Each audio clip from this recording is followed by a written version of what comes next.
Episode की शुरुआत में हम देखते हैं कि जैसे ही वेवे सीचोंग को बताती है कि उसकी इलेक्ट्रिसिटी चली गई है तो वो तो एकदम से हैरान रह जाता है। तभी बाहर से मॉम डैड भी आते हैं जिन्होंने ये बात सुन ली थी। तो वेवे उन दोनों को बता देती है कि वो डॉक्टर जियांग के पास गई थी और उसने जाकर वो थेरेपी करवाई। जो सुनकर उसके पेरेंट्स पहले तो उस पर गुस्सा करते हैं कि उसने इतनी रिस्की सर्जरी क्यों करवाई, लेकिन फिर वो भी खुश हो जाते हैं क्योंकि अब उसकी इलेक्ट्रिसिटी चली गई थी। और यहाँ पर सीचोंग को वेवे का हाथ पकड़े हुए देख फादर सीचोंग को बाहर बुलाते हैं बात करने के लिए, जहाँ इन दोनों के पीछे पीछे वेवे भी जाती है। बाहर जाकर फादर सीचोंग से उसका इंट्रोडक्शन लेते हैं और जब वो थोड़ा सा हिचकिचा रहा होता है तो उसके फादर बोलते हैं कि क्या ऐसे इंसान पर ट्रस्ट किया जा सकता है। जो सुनकर सीचोंग एकदम से उसके डैड को बोल देता है कि मैं वेवे को पसंद करता हूँ। जो सुनकर वेवे शर्माने लग जाती है तो फादर उसे बोलते हैं कि अभी ना तुम्हें अपनी पढ़ाई पर ध्यान देना चाहिए, और इससे आगे की वो कुछ बोल पाते। तभी मदर वहाँ पर आकर फादर को वहाँ से खींच कर ले जाती है। जिसके बाद हम शाहरुख को देखते हैं जिसे जुनजुन मैसेज करके अपनी गलती मानने के लिए बोलती है। तभी लॉकर रूम में डिंग कुछ लड़कों के साथ आता है, जहाँ उसे भी दाइशी मैसेज करके बताती है कि वेवे ने प्रॉब्लम को अब सॉल्व कर दिया है, जिस वजह से सीचोंग ड्रग टेस्ट लेने के लिए जाने वाला है। और अगर अब शाहरुख वेवे के उस वीडियो को रिलीज भी कर देगा तब भी किसी को उसकी बात पर यकीन नहीं होगा।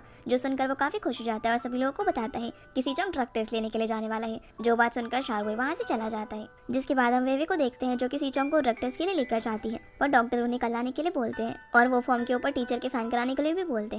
इसलिए दोनों वापस आने लगते हैं, पर बस स्टॉप पर वेट करते करते इन्हें काफी देर हो जाती है।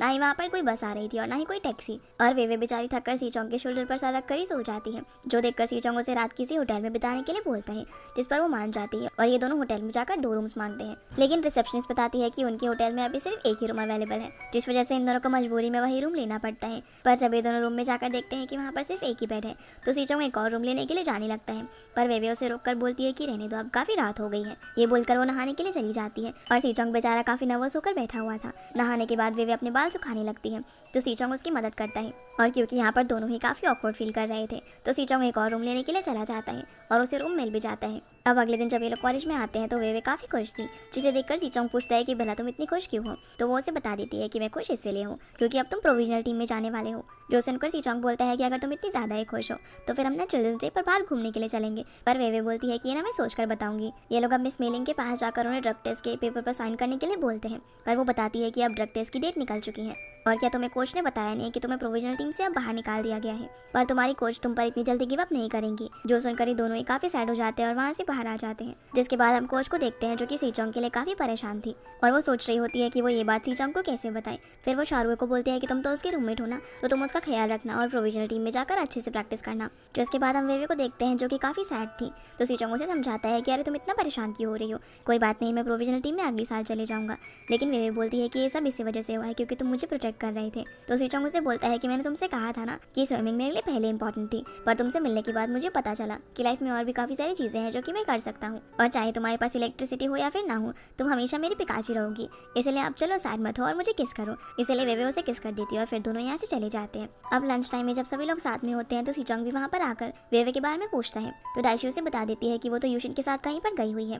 अब वहाँ पर सभी लोग काफी सैड थे, तो सीचोंग बोलता है कि अरे तुम लोग इतना परेशान क्यों हो रहे हो, कोई बात नहीं, मैं प्रोविजनल टीम में नहीं जा रहा तो क्या हो गया। तभी वहाँ पर शाहरुख भी आ जाता है, तो कुछ लड़के उसे सीचोंग के साथ बैठा देते हैं और बोलते हैं कि हम सब लोग ना अभी भी टीममेट्स हैं। पर दाइशी उसे वहाँ पर बातें सुनाने लग जाती है, जो देखकर उन लोगों में थोड़ी सी बहस होती है। तो सीचोंग उन सभी को रोक देता है और शाहरुख से बोलता है कि शाहरुख क्या तुम्हें मुझे कुछ कहना नहीं है, पर वो बोलता है कि मैं सब कुछ कह चुका हूँ, और ये बोलकर यहाँ से चला जाता है। जिसे इस तरह देखकर जुनजुन भी सैड होती है। जिसके बाद हम देखते हैं कि यूशिन वेवे को अपने डैड से मिलाने के लिए लाई होती है। या हम देखते हैं कि उनका रिलेशन अब काफी अच्छा हो चुका है, और यूशिन अपने डैड से पूछती है कि क्या कोई ऐसा तरीका है जिससे सीचोंग अभी भी प्रोफेशनल टीम में जा सकता हूँ। तो उसके डैड वेवे को सोनिया की मदद लेने के लिए बोलते हैं। अगले दिन हम शाहरुख को देखते हैं जो जब नोटिस बोर्ड के पास जाता है तो देखता है कि प्रोविजनल टीम में उसके सिलेक्शन का नोटिस अभी तक बोर्ड पर नहीं लगा हुआ था। तभी उसे कोच का कॉल आ जाता है जो कि उसे बुलाती है। जिसके बाद हम देखते हैं कि कॉलेज में सोनियांग और प्रोविजनल टीम के कुछ मेंबर्स आए होते हैं, जिनके सामने शाहरुख और सीचोंग दोनों का ही ड्रग टेस्ट किया जाता है कंपटीशन को फेयर रखने के लिए, क्योंकि ये डिसाइड करने के लिए कि उन दोनों में से कौन प्रोविजनल टीम में जाएगा, उन दोनों का ही आज एक कंपटीशन रखा जाता है। पर काफी देर तक इंतजार करने के बाद जब शाहरुख वहाँ पर नहीं आता तो कोच के कहने पर सीचोंग उसे लॉकर रूम में ढूंढने के लिए जाता है, जहाँ पर उसे शाहरुख तो नहीं मिलता, पर उसका लिखा हुआ एक नोट मिलता है जिसमें लिखा हुआ था कि मैंने जेलसी की वजह से तुम्हारे और वेवे के साथ काफी कुछ गलत किया, और मैं तो हमेशा से ही तुमसे हारता आ रहा हूँ, तो इस मैच का कोई मतलब नहीं बनता, इसलिए जो भी मैंने किया उसके लिए मुझे माफ कर देना। जिसके बाद हम सीचोंग के पेरेंट्स को देखते हैं जो कि घर पर बैठकर काफी नर्वस हो रहे थे। तभी उनकी फोन पर एक मैसेज आता है, तो मॉम डैड को देखने के लिए बोलती है। जब डैड मैसेज को चेक करते हैं तो वो काफी सीरियस लुक देते हैं, जिसे देखकर मॉम भी डरने लग जाती है और उनके हाथ से फोन छीनकर उस मैसेज को पढ़ती है, जिसमें लिखा हुआ था कि सीचोंग ने टेस्ट में काफी फास्ट स्विम करके एक नया रिकॉर्ड बना लिया है और अब उसे प्रोविजनल टीम में सिलेक्ट कर लिया गया है। जो देखकर वो डैड को मारने लगती है क्योंकि उन्होंने तो उसे डरा ही दिया था। अब सब कुछ ठीक हो चुका था और हम देखते हैं कि काफी सारे लोग रिहैबिलिटेशन क्लब को ज्वाइन कर रहे थे, जहाँ दाइशी इन सभी का वीडियो बना रही होती है और वेवे किसी को मसाज दे रही थी क्योंकि वो अब मेजर चेंज नहीं करने वाली थी। तभी वहाँ पर सीचोंग आकर उसे हग कर लेता है और फिर ये दोनों ऐसे ही बातें करते हुए यहाँ से बाहर चले जाते हैं, जहाँ वेवे को मुस्कुराते हुए देखकर सीचोंग उससे पूछता है कि भला तुम इतना मुस्कुरा क्यों रही हो। अच्छा, तो मैं अब समझा, तुम्हारा बॉयफ्रेंड इतना हैंडसम है ना, इसीलिए। जो सुनकर वेवे कहती है कि मैं तो जा रही हूँ, लेकिन सीचोंग उसे रोक लेता है और फिर उससे पूछता है कि तुमने अभी तक ये वॉच क्यों पहनी हुई है। तो वेवे बोलती है कि मुझे इसे पहनने की आदत हो गई है। सीचोंग फिर उससे पूछता है कि कोई ऐसी चीज़ है जो तुम करना चाहती हो पर तुम अभी तक नहीं कर पाई। तो वेवे कहती है कि हाँ, मैंने ना आज तक स्विमिंग नहीं की। जो सुनकर सीचोंग हैरान हो जाता है और बोलता है कि तुम्हारा बॉयफ्रेंड कॉलेज का बेस्ट स्विमर है और तुमने अभी तक स्विमिंग नहीं की। ये बोलकर वो उसे स्विमिंग कराने के लिए लेकर जाता है। वेवे तो काफी डर रही होती है, लेकिन सीचोंग उसे कंसोल करके कहता है कि तुम चिंता मत करो, मैं हूं ना तुम्हारे साथ। वो अब पूल में कूद जाता है और वेवे को भी अंदर आने को बोलता है, पर वो डर रही थी। पर वो उसे किसी तरह से पूल में बुला लेता है, जहाँ वेवे सीचोंग को कस के हक कर लेती है और बोलती है कि सिचुएशन का एडवांटेज मत लेना। तो सीचोंग बोलता है कि मैं सिचुएशन का एडवांटेज लूंगा, वो भी तुमसे, फिलहाल तो तुम ही सिचुएशन का एडवांटेज ले रही हो। ये बोलकर फिर वो उसे स्विमिंग करना सिखाता है। स्विमिंग करने के बाद ये दोनों साथ में बैठे होते हैं, जहाँ वेवे सीचोंग को बताती है कि मैंने अपनी इलेक्ट्रिसिटी की वजह से कभी नहीं सोचा था कि मैं स्विमिंग कर पाऊंगी और ना ही मैंने अपने फ्यूचर के बारे में कुछ सोचा था। तो सीचोंग बोलता है कि अब तुम अपने फ्यूचर के बारे में सोच सकती हो और हमारे फ्यूचर के बारे में भी। जो सुनकर वेवे स्माइल करती है और सीचोंग को किस कर देती है। तो रिटर्न में सीचोंग भी उसे किस करता है और यहाँ ये दोनों साथ में काफी अच्छा टाइम स्पेंड करते हैं। अगले दिन कॉलेज में नोटिस लगा होता है कि सीचोंग ने काफी फास्ट स्विम करके प्रोविजनल टीम में अपनी जगह बना ली है, जो देखकर सभी लोग काफी खुश होते हैं। और तभी जुनजुन शारवे को वहाँ से जाता हुआ देखती है, जिसके बाद सीचोंग के दोस्त उसे जबरदस्ती शारवे से बात कराने के लिए लेकर जाते हैं। पर रूम में जाकर वो देखते हैं कि वो तो अपना सारा सामान लेकर वहाँ से जा चुका है। जिसके बाद हम शारवे को देखते हैं, जो कि जुनजुन को मिलने के लिए बुलाता है। वो उससे पूछता है कि क्या हम लोग अब भी फ्रेंड्स हैं, जिस पर जुनजुन उसे सीचोंग से एक बार सामने जाकर माफी मांगने के लिए बोलती है, लेकिन शारवे ऐसा करने से मना कर देता है और बोलता है कि अगर कोई भी मुझे माफ ना करे तो यही मेरे लिए सजा है। और क्या तुम्हारे दिल में सिर्फ सीचोंग के लिए प्यार है? सीचोंग ने ड्रग टेस्ट कराया ना, तो उसे भी सजा भुगतनी पड़ेगी और अब सभी लोगों को पता चल जाएगा कि वे इलेक्ट्रोफ्यूरियस है। जो सुनकर जुनजुन कहती है कि तुम कभी भी किसी को डिस्ट्रॉय नहीं कर सकते, बल्कि तुम खुद ही डिस्ट्रॉय हो जाओगे। और अगर तुम अभी भी ये सब सोच रहे हो तो आज हम आखिरी बार मिल रहे हैं। ये बात सुनकर शारवे कहता है कि क्या तुमने कभी मेरे बारे में सोचा है, और नाराज होकर वहाँ से चला जाता है। जुनजुन भी उसके पीछे पीछे जाती है। वो उसे डॉम में वापस जाने का बोलकर सभी से माफी मांगने के लिए कहती है और बताती है कि सभी तुम्हें माफ कर देंगे, पर शारवे मना कर देता है। जुनजुन उसे कहती है कि मुझे पता है कि तुम बुरे इंसान नहीं हो, बल्कि मैं तो तुम्हें हमेशा से थैंक यू कहना चाहती थी, क्योंकि तुम ही वो पहले इंसान थे जिसने मुझे नोटिस किया था और मेरे दिल की बात जानी थी। तो शारवे भी उसे अपने दोस्त बनने के लिए थैंक्स बोलता है और फिर उठकर वहाँ से जाने लगता है। जुनजुन उससे पूछती है कि तुम कहाँ जा रहे हो, तो बोलता है कि मैं थोड़ा टाइम अकेला रहना चाहता हूँ और डिसाइड करना चाहता हूँ कि मैं फ्यूचर में क्या करूंगा। जहाँ जाने से पहले जुनजुन उसे बोलती है कि तुम्हारी इमेज मेरे दिल में अभी भी वैसी ही है। जो सुनकर शारवे स्माइल करने लगता है और जुनजुन भी स्माइल करती है। जिसके बाद हम सीचोंग और वेवे को साथ में देखते हैं, जो कि एक दूसरे का हाथ पकड़कर जा रहे थे। तभी सीचोंग को अचानक से शॉक लगता है, तो वेवे बोलती है कि ये शॉक तो नहीं हो सकता क्योंकि मेरी हार्ट बीट भी नहीं बढ़ी। सीचोंग बोलता है कि ना स्टैटिक इलेक्ट्रिसिटी होगी, कोई बात नहीं, तुम चिंता मत करो, एक बार तुम्हारी इलेक्ट्रिसिटी चली गई तो भला वो वापस कैसे आ सकती है। ये बोलकर ये दोनों फिर से आगे जाने लगते हैं, जहाँ वेवे सीचोंग से पूछते हैं कि तुमने शारवे के बारे में क्या सोचा। तो सीचोंग उससे पूछता है कि क्या मुझे उसे माफ करना चाहिए। वेवे कहती है कि इसका जवाब तो पहले से ही तुम्हारे पास है। जिस पर सीचोंग कहता है कि मैंने ना हमेशा से ही उसे मेहनत करते हुए देखा है, हालांकि उसने गलती की है लेकिन वो एक बुरा इंसान नहीं है। जिसकी ऐसी बातें सुनकर वेवे बोलती है कि भला तुमसे कब इतने जेनरस हो गए। तो सीचोंग कहता है कि मैं तो पहले से ही ऐसा हूँ। ये बोलकर वो दोनों मस्ती करते हुए जाने लगते हैं। अगले दिन हम वेवे को देखते हैं, जो जब डॉम से जा रही होती है तभी वो दो लड़कियों से टकरा जाती है और उसके हाथों से अचानक से स्पार्क निकलता है, जो देखकर वो काफी हैरान हो जाती है क्योंकि उसकी हार्ट बीट भी फास्ट नहीं हुई थी। फिर हम सीचोंग को देखते हैं, जो कि नेशनल टीम में जाने के लिए पैकिंग कर रहा था। डिंग यहाँ पर काफी सैड हो रहा था क्योंकि सीचोंग डॉम से जाने वाला था और अब सिर्फ वो और लिन ही डॉम के अंदर बचे थे। पर लिन तो हमेशा पढ़ाई वगैरह में ही बिजी रहता था, इसलिए डिंग एकदम अकेला होने वाला था। सीचोंग उसे बोलता है क्या हो गया, तुम भी लिन को ज्वाइन कर लेना, और उसे रात में देर तक गेम्स खेलने से मना करता है। कहता है कि वरना तुम टकले हो जाओगे और दाइशी तुम्हें छोड़ देगी। फिर वो अपनी एक जैकेट डिंग को देते हुए बोलता है कि जब भी मेरी याद आए ना, इसे देख लेना। सीचोंग अब सामान पैक करते हुए अपनी डिंग और शाहरुख की एक फोटो देखता है, जिसे देखकर वो डिंग से शाहरुख के बारे में पूछता है कि वो कहाँ पर है। तो वो उसे बताने लगता है कि वो कॉलेज एंट्रेंस एग्जाम की प्रिपरेशन कर रहा है क्योंकि वो दूसरी यूनिवर्सिटी में जाने वाला है। ये सब बताकर वो उससे पूछता है कि क्या तुम अब भी शाहरुख के बारे में सोच रहे हो, पर सीचोंग उसे इस बात का कोई जवाब नहीं देता। तभी उसे शाहरुख का मैसेज आता है, जो कि उसे मिलने के लिए बुलाता है। जिसके बाद हम सीचोंग को बास्केटबॉल कोर्ट में देखते हैं, जहाँ पर शाहरुख उसे आकर बोलता है कि मैं तुम्हें ये सब फेस टू फेस बताने के लिए आया हूँ कि मैंने कोच को बता दिया है कि मैंने ही तुम्हें फ्रेम किया था, पर मैंने कॉलेज से ड्रॉप आउट के लिए अप्लाई कर दिया है और वेवे वाली बात मैं किसी को भी नहीं बताऊंगा। ये सब बोलकर आखिर में वो उसे सॉरी यही कहता है। सीचोंग शारुए को बोलता है कि जब मैंने तुम्हें पहली बार देखा था तो मैंने देखा कि तुम कितने टैलेंटेड और हार्ड वर्किंग हो, और जिस दिन तुमने कोच से कहा था ना कि तुम नेशनल टीम के चैंपियन बनना चाहते हो, तभी से मैंने तुम्हें अपना रिस्पेक्टेड ओपोनेंट समझा है। इसलिए चलो अब एक फेयर मैच करते हैं। जो सुनकर शारुए स्माइल करने लगता है। अब जब ये दोनों मैच के लिए पहुंचते हैं तो डाइशी जुनजुन से पूछती है कि बताओ दोनों में से कौन जीतेगा। जुनजुन कहती है कि हार जीत यहाँ पर मैटर नहीं करती। ये सभी लोग अब क्यूरियस होते हैं कि इन दोनों में से कौन जीतेगा, और जैसे ही मैच शुरू होता है तो सभी लोग इन दोनों के लिए चेयर अप करते हैं, पर आखिर में सीचोंग जीत जाता है। लेकिन इस बार शारुए सैड नहीं होता और सीचोंग को थैंक्स बोलता है, क्योंकि उसे रियलाइज हो गया था कि उसने गलती की है, पर फिर भी सभी लोगों ने उसे माफ कर दिया। फिर ये दोनों एक दूसरे के गले लगते हैं। अब शारुए जब जा रहा होता है तो सभी लोग उसे छोड़ने के लिए कॉलेज के बाहर तक जाते हैं और उसे अच्छे से गुड बाय करते हैं। जुनजुन भी उसे स्माइल करते हुए गुड बाय बोलती है, लेकिन उसके जाने के बाद थोड़ी सी अपसेट हो जाती है। अब लिन बोलता है कि मैं सोने के लिए जा रहा हूँ, तो डिंग उसे रोककर बोलता है कि इतनी लंबी रात को भला तुम कैसे सो सकते हो। फिर ये सभी सीचोंग के घर पर पार्टी करने के लिए आ जाते हैं, क्योंकि उसके पेरेंट्स घर पर नहीं थे, जहाँ ये लोग ड्रिंक करते हैं। तो वे बताती है कि इलेक्ट्रिक फ्यूरियस होने की वजह से उसके पेरेंट्स उसे कभी भी ड्रिंक नहीं करने देते थे, और आज मैं पहली बार ड्रिंक कर रही हूँ। जो सुनकर सीचोंग कहता है कि आपसे ना तुम कभी भी ड्रिंक कर सकती हो, मैं हमेशा तुम्हारा ख्याल रखूंगा। जो सुनकर डिंग बोलता है कि तुमने ऐसी बातें करना कहाँ से सीखा, तुम ऐसे करते हुए काफी अच्छे लगते हो। जो सुनकर सभी लोग हंसने लग जाते हैं। तभी लिन सीचोंग को कुछ नी पैड्स देता है ताकि जब वो प्रोविजनल टीम में जाए तो वहाँ पर उनका इस्तेमाल कर सके। जब वे उस बैग को देखती है तो बोलती है कि ये तो तुमने अकेले नहीं खरीदा होगा। तो वो बता देता है कि हाँ, इस बैग को खरीदने में ना मेरी यूशन ने हेल्प की थी, जिससे यहाँ पर सभी लोगों को इन दोनों के बारे में पता चल जाता है और सभी चेयर्स करके ड्रिंक करने लगते हैं। अगली सुबह जब सीचोंग की आंख खुलती है तो वेवे उसके सामने लेटी हुई थी, इसलिए वो उसको एकदम क्लोज आकर उसे किस कर देता है। तभी वेवे की भी आंख खुलती है और वो पूछती है कि मैं यहाँ पर क्या कर रही हूँ। तो सीचोंग एकदम शरीफ बच्चा बनकर बोलता है कि ये जरूर ना बाकी सब लोगों का प्लान होगा, और वो नीचे जाकर देखता है तो सभी लोग जा चुके थे। पर यहाँ पर उसे डिंग का नोट मिलता है जिसमें लिखा हुआ था कि हम तुम्हें वेवे के साथ अकेला छोड़कर जा रहे हैं और ये मौका मत गंवाना। जो पढ़कर सीचोंग भी स्माइल करने लगता है, पर तभी वेवे वहाँ पर आ जाती है तो वो उस नोट को छुपा देता है।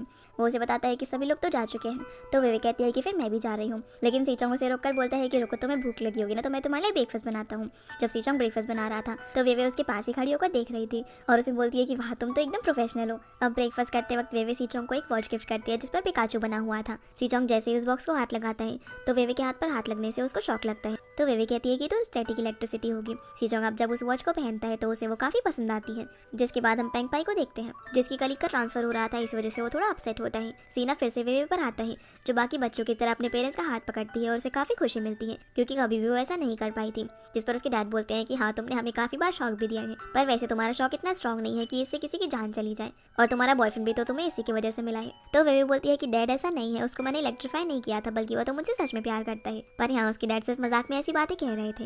मॉम वेवे को कहती है कि भले ही तुम्हारी इलेक्ट्रिसिटी चली गई हो, लेकिन फिर भी तुम्हें केयरफुल रहना चाहिए। फिर यहाँ सभी लोग साथ में काफी खुश होकर स्ट्रॉबेरीज खाने लगते हैं। जिसके बाद वेवे अपने रूम में जाकर सीचोंग से बात करने लगती है, जहाँ सीचोंग उसे बड़े प्यार से देख रहा था।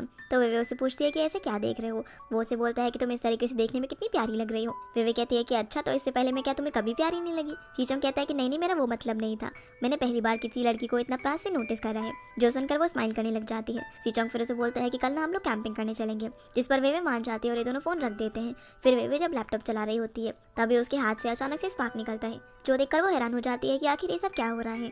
सुबह जब वेवे की मॉम उसके रूम में आती है तब वो देखती है कि वेवे की बॉडी से काफी सारी इलेक्ट्रिसिटी निकल रही है और उसे हाथ लगाते ही उन्हें शॉक लगता है। इसलिए वो लोग उसे फटाफट से डॉक्टर के पास लेकर जाते हैं, जहाँ डॉक्टर उसका चेकअप करता है और वेवे से सच्चाई पूछते हैं कि क्या तुमने अपनी इलेक्ट्रिसिटी को हटाने के लिए कुछ और तरीका भी अपनाया था। तो वेवे बता देती है कि जो दवाई आपने मुझे दी थी उसका मैंने पूरा एक बॉक्स एक साथ खा लिया। जो सुनकर वेवे की मॉम उसे डांटने लग जाती है। डॉक्टर बताते हैं कि पहले जब वेवे की हार्ट बीट बढ़ती थी सिर्फ तभी इलेक्ट्रिसिटी निकलती थी, लेकिन अब हार्ट बीट नॉर्मल होने पर भी इलेक्ट्रिसिटी निकल रही है और वो काफी अनस्टेबल हो गई है। तो इसी कंडीशन की सुधारने के लिए मैं एक मेडिसिन दे रहा हूँ, पर ये सब कुछ पूरी तरीके से ठीक होने में काफी महीने लग जाएंगे। इसीलिए मैं एडवाइस करूंगा कि वेवे को किसी ऐसी जगह पर रहना चाहिए जहाँ पर कम लोग हो और उसे भीड़ भाड़ वाली जगह पर नहीं जाना चाहिए। अब वेवे उस दवाई को खाकर बाहर जाती है, जहाँ पर हम देखते हैं कि सीचोंग बाहर कैंपिंग पर जाने के लिए उसका वेट कर रहा था। वो दोनों एक दूसरे को हक करते हैं। तो सीचोंग उससे पूछता है कि तुमने रेनकोट क्यों पहना हुआ है। तो वेवे उसे झूठ बोलती है कि बारिश होने वाली है ना, इसलिए। तो सीचोंग कहता है वैसे तुम इसमें काफी क्यूट लग रही हो। फिर वो उसे कैंपिंग का सारा सामान दिखाने लगता है और उसे किस करने को बोलता है। जैसे ही वेवे उसे किस करने वाली होती है तभी वो उसे रोक देता है, क्योंकि वहाँ पर उसके पेरेंट्स आ गए थे और ये दोनों इन्हें बाय बोलकर कैंपिंग के लिए निकल जाते हैं, जहाँ जाकर ये लोग सारा सामान वगैरह सेटअप करते हैं। तभी सीचोंग को कोच का कॉल आता है, जो उसे बताती है कि कल वापस आने के बाद तुम्हें प्रोविजनल टीम में जाना है ट्रेनिंग के लिए। तभी हमें यहाँ फ्लैशबैक से दिखाया जाता है कि वेवे की मॉम ने उसे कहा था कि कल वो लोग कॉलेज जाकर उसके सस्पेंशन की बात करेंगे। अब उसे फिगर आउट करना है कि उसे ये सारी बातें सीचोंग को कैसे बतानी है। इसलिए वेवे मन मन में सोच रही होती है कि सीचोंग आज ही हमारी आखिरी मीटिंग है, अब जब वेवे जानवरों को खाना खिला रही होती है तब वो सीचोंग को भी खिलाने के लिए कहती है, पर वो काफ़ी डर रहा था। तो वेवे उसकी मदद करने के लिए उसे हाथ लगाती है, लेकिन गलती से उसे शॉक लग जाता है। तो वेवे कहती है कि तो स्टैटिक इलेक्ट्रिसिटी है, वो अभी अभी मैंने अपने बालों को हाथ लगाया ना इसीलिए। सीचोंग बोलता है कि तुम तो सच में पिकाचू हो, तुम्हारा स्टैटिक शॉक तो बाकी लोगों से भी काफ़ी तेज लगता है। अच्छा हुआ ये तो मैं था, वरना कोई और होता तो पता नहीं क्या होता। पर वेवे उसे यहाँ पर कुछ भी नहीं बताती और आगे पीकॉक को देखने के लिए चली जाती है। जिसके बाद हम देखते हैं कि सीचोंग कैंप के बाहर बैठा हुआ था और वेवे की शॉक की वजह से उसका हाथ इस बार जल गया था, इसलिए वो वेवे के लिए थोड़ा परेशान होता है। पर जैसे ही वो उसके पास आती है तो वो अपना हाथ छुपा लेता है। वेवे पूछती है कि अगर मैंने तुम्हें शॉक ना दिया होता तो क्या तुम तब भी मुझे लाइक करते। सीचोंग बताता है कि जब मैं तुमसे पहली बार मिला था ना तो मुझे लगा था कि तुम कितनी ट्रबल मेकर हो, पर तुम काफी इंटरेस्टिंग भी हो, इसलिए मैंने जानबूझकर बार बार तुम्हें चांस दिया मुझे शॉक देने का। और देखो तुम्हारा प्यार पाने के लिए मैंने क्या क्या करा, किसे पता था कि मैं तुम्हारे प्यार में पड़ जाऊंगा। वेवे पूछती है कि क्या तुम्हें कभी इस बात का रिग्रेट होगा कि तुमने मुझे पसंद किया। तो सीचोंग बोलता है कि नहीं, मुझे इस बात का कभी भी रिग्रेट नहीं होगा, मैं तुमसे बहुत प्यार करता हूँ। जो सुनकर वेवे पहले तो स्माइल करने लगती है लेकिन फिर सैड हो जाती है। अब रात में जब सीचोंग सो रहा था तो वेवे तो उसे देखे जा रही थी। सीचोंग की जैसे ही आंख खुलती है तो वो वेवे को ब्लैंकेट उड़ाने लगता है और बोलता है कि क्या हुआ, तुम्हें नींद नहीं आ रही। तब वेवे उसके पास आकर उसे हक कर लेती है और उसे थैंक्स बोलती है। सीचोंग बोलता है कि अरे थैंक्स क्यों बोल रही हो, तुम हमेशा मेरी पिकाचू रहोगी जिसे मुझे प्रोटेक्ट करना है। जो सुनकर वेवे सीचोंग के पास आकर उसे किस कर देती है और दोनों किस करने के बाद सो जाते हैं। अगली सुबह सीचोंग वेवे को उसके घर छोड़ने के लिए जाता है, जहाँ वेवे सीचोंग को काफी कस के हक करती है। जो देखकर सीचोंग को समझ नहीं आता कि आखिर वो क्यों कर रही है ऐसा, पर फिर वो यहाँ से चला जाता है और वेवे अपसेट हो जाती है क्योंकि उसे नहीं लग रहा था कि अब वो फिर कभी सीचोंग से मिल पाएगी।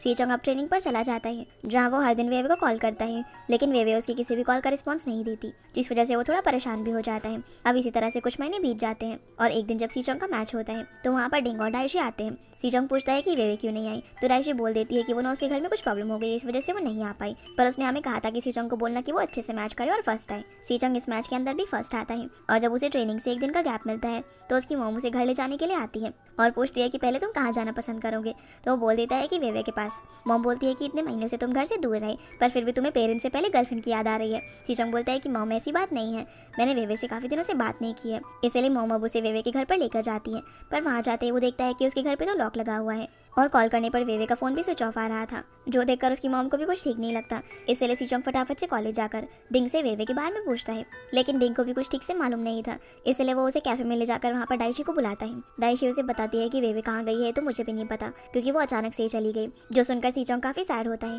तो डाइशी उसे वेवे का आखिरी किया हुआ मैसेज दिखा देती है और बताती है कि वेवे को कुछ हेल्थ इश्यूज़ है। जब सीचोंग उस मैसेज को पढ़ता है तो उसे सारी चीज़ें पता चल जाती है और उस मैसेज के अंदर वेवे ने ये भी लिखा हुआ था कि सीचोंग को बोल देना कि वो मुझे कभी भी ढूंढने की कोशिश ना करे। सीचोंग फटाफट से डॉक्टर जियांग के पास जाता है और उनसे वेवे के बारे में पूछता है, तो डॉक्टर बताते हैं कि वो लोग तो कल ही मेरे यहाँ पर आए थे और मुझे भी नहीं पता कि वो लोग कहाँ पर हैं, इसलिए मैं तुम्हारी कोई मदद नहीं कर सकता। फिर वो उसे बताते हैं कि ये फ्लावर्स भी वही लेकर आए थे। सीचोंग अब बेचारा परेशान होकर वेवे के घर के बाहर जाकर ही बैठ जाता है और उसकी बातों को याद करके उसकी पुरानी मैसेज को रीड करता है, जहाँ उसे पता चलता है कि वेवे एक बार अपनी आंटी के फ्लावर शॉप में गई थी, जिससे उसे समझ आ जाता है कि वो अब वहीं पर गई होगी, इसलिए वो फटाफट वहाँ पर जाने के लिए निकल जाता है। दूसरी तरफ हम वेवे को देखते हैं जिसकी प्रॉब्लम अभी तक ठीक नहीं हुई थी और जब वो अपनी आंटी की फ्लावर शॉप में होती है तब उसे वहाँ पर खुद को ही शॉक लग जाता है। फिर जब वो फ्लावर्स डिलीवर करने के लिए जा रही होती है तभी सीचोंग उसे रास्ते में मिल जाता है और दोनों एक दूसरे को देख लेते हैं, लेकिन वेवे अंदर जाकर फटाफट से दरवाजा बंद कर लेती है। सीचोंग उसे दरवाजा खोलने के लिए बोलता है, लेकिन वेवे मना करके बोलती है कि अब मैं तुम्हारे साथ और नहीं रहना चाहती, मुझे ऐसा बॉयफ्रेंड नहीं चाहिए जो मेरे साथ ना रह सके और मेरी देखभाल ना कर सके। वो ये सब जानबूझकर बोल रही थी ताकि सीचोंग यहाँ से चला जाए और होता भी ऐसा ही है, पर सीचोंग के जाने के बाद वो काफ़ी रोती है। सीचोंग जब जा रहा होता है तभी उसे कोच का कॉल आता है जो उसे बोलती है कि तुम इतने रिस्पॉन्सिबल कैसे हो सकते हो, तुम जहाँ पर भी हो अभी की अभी फटाफट से ट्रेनिंग के लिए पहुंचो। सीचोंग उन्हें हाँ तो बोल देता है, लेकिन फिर वो जाता नहीं है, बल्कि वो तो वेवे की शॉप के बाहर जाकर फुलझड़ी जलाने लगता है। वेवे बाहर आकर सीचोंग को बोलती है कि मेरी इस प्रॉब्लम को डॉक्टर भी डायग्नोस नहीं कर पा रहे हैं, मैं तो अनलकी हूँ ही और मैं तुम्हें अपनी तरह अनलकी नहीं बनाना चाहती क्योंकि तुम्हारा फ्यूचर है। क्या होगा अगर मेरी प्रॉब्लम कुछ ज़्यादा ही आउट ऑफ कंट्रोल हो जाए और मैं तुम्हें बहुत ज़्यादा हर्ट कर दूँ तो। जिसकी ये सारी बातें सुनकर सीचोंग उसे चुप कराने के लिए एकदम से किस कर देता है और उसे इतना सब सोचने के लिए मना करता है, तो वेवे भी मान जाती है और उसे हक कर लेती है। अब कहानी 3 साल आगे जाती है, जहाँ हम लिंग को देखते हैं जो कि टीचर बन गया था और कुछ बच्चों को पढ़ा रहा था। तभी वहाँ पर योशन उसके लिए उसकी कॉफी लेकर आती है और यहाँ एक लड़की सीचोंग का इंटरव्यू देख रही होती है, जहाँ हम भी देखते हैं कि सीचोंग हमेशा की तरह फर्स्ट आया होता है। तो डाइशी जो कि अब एक रिपोर्टर बन गई थी वो उसका इंटरव्यू ले रही होती है। वो उसे बोलती है कि अब कॉम्पिटिशन के बाद तुम क्या करने वाले हो, तो वो बताता है कि मैं अपनी गर्लफ्रेंड को प्रपोज करने वाला हूँ। इंटरव्यू खत्म होने के बाद डाइशी सीचोंग को डांटने लगती है और बोलती है कि ये तुम्हें इंटरव्यू में बताने की क्या जरूरत थी, अब तो वेवे को वैसे ही पता चल जाएगा। सीचोंग बोलता है कि तो क्या हो गया, मैं तो एक तरीके से अपनी गर्लफ्रेंड को प्रोटेक्ट ही कर रहा हूँ ना। फिर वो उसे एक मैप देता है और इसे वेवे को देने के लिए बोलता है। तभी वहाँ पर टिंग आता है जो कि अब एक स्विमिंग कोच बन चुका था, और क्योंकि वो लेट आया था तो उसे सजा के तौर पर डाइशी को अपनी पीठ पर बैठाकर वहाँ से ले जाना पड़ता है। जिसके बाद हम शाहरुख को देखते हैं जो कि सीचोंग से मिलने के लिए आता है और उसे बताता है कि अब वो मेडिकल फील्ड में चला गया है। वो यहाँ पर उसे जुनजुन के बारे में पूछता है और कहता है कि क्या वो तुम्हारा मैच देखने के लिए नहीं आती, तो वो बताता है कि वो अब एक कंपनी की इंचार्ज बन चुकी है, वो काफ़ी बिजी है, उसके पास मेरा मैच वैच देखने के लिए टाइम नहीं है। ये बोलकर वो उसके फ़ोन में जुनजुन का नंबर देकर यहाँ से चला जाता है और शाहरुख उससे बात करने लगता है। जिसके बाद हम वेवे को देखते हैं। वेवे की पावर्स अब शायद चली गई थी, जो कि एक एक्वेरियम के बाहर खड़ी हुई थी और सीचोंग का मैप फॉलो करते करते उसके अंदर जाती है, जहाँ उसे एक्वेरियम के अंदर सीचोंग भी फिशेस के साथ दिखाई देता है। फिर जब वो और आगे जाती है तब उसे वहाँ पर एक पोकेमॉन मिलता है जिसके अंदर पिकाचू के साथ साथ एक रिंग भी थी। तभी सीचोंग वहाँ पर उसे आके शादी के लिए प्रपोज कर देता है और बोलता है कि अगर तुम्हें लग रहा है कि ये काफ़ी जल्दी है तो मैं तुम्हारे लिए वेट करने के लिए तैयार हूँ, चाहे 1 साल हो, 3 साल हो या फिर 10 साल, मैं हमेशा तुम्हारा वेट करूँगा। जो सुनकर वे इमोशनल हो जाती है और बोलती है कि क्या तुम मुझे इतना वेट कराओगे, मुझे तो अभी शादी करनी है। जो सुनकर सीचोंग भी खुश हो जाता है और उसे रिंग पहनाता है। फिर दोनों एक दूसरे को किस करते हैं और इसी हैप्पी एंडिंग के साथ ये ड्रामा यहीं पर खत्म हो जाता है। तो गाइस ये थी आज की वीडियो एंड आई होप आप लोग को वीडियो पसंद आई होगी, तो इस वीडियो को लाइक कर चैनल को सब्सक्राइब जरूर कीजिएगा। आपसे फिर मिलते हैं अगले ड्रामा में, तब तक